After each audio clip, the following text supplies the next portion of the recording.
The story of America's Navy is in many ways the story of America. Triumphs and tragedies, heroes and villains, and it is a story that began a long time ago. In 1800, French privateers were preying on American shipping. So when the men of USS Constitution discovered the French corvette Sandwich at Puerto Plata in the Dominican Republic, they set a plan reminiscent of the Trojan horse. Captain Silas Talbot ordered 90 sailors and Marines into a civilian merchant sloop they had just seized. With the armed detachment hidden below deck, the sloop made its way unchallenged into the harbor. Within minutes, the Americans were in control of the French corvette, but in order to take their prize, they had to neutralize the fort guarding the harbor. So Captain Daniel Carmack led his Marines ashore. They entered the fort and spiked the cannon before the enemy had time to prepare a defense. By sundown, Sandwich was ready to sail, this time under American colors.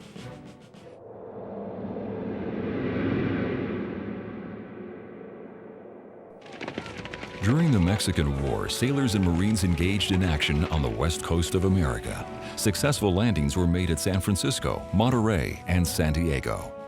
But Los Angeles was a different matter. 350 sailors and Marines stormed ashore and took the city on August 6, 1846. Marine Captain Archibald Gillespie and a garrison of 59 men were ordered to hold the city. When the Spanish realized how small the garrison was, they attacked.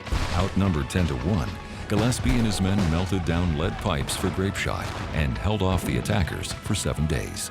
Finally, on September 30th, Gillespie was forced to surrender, but 3 months later, Los Angeles was retaken and Gillespie raised the same flag over the city he had lowered that September.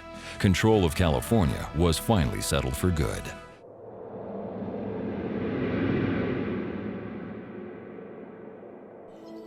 By the 1920s, Navy and Marine Corps leaders saw the need to improve the tactics of amphibious assaults. The most difficult of all, wartime operations.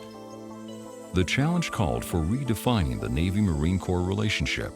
In December of 1933, the Navy changed the designation Marine Corps Expeditionary Force to Fleet Marine Force.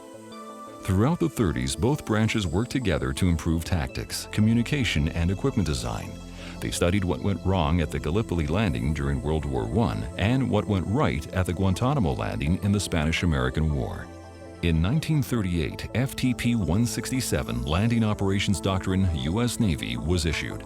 It incorporated infantry, aviation, engineering, and artillery into a protocol that would help win World War II.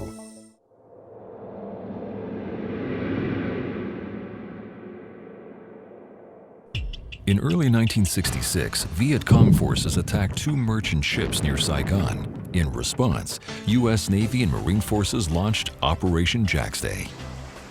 On March 26th, an amphibious assault struck enemy strongholds on the Long Ton Peninsula.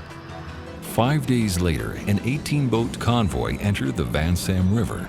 Working with carrier-based air cover, the boats penetrated deep into the swamps that harbored enemy arms factories and training camps.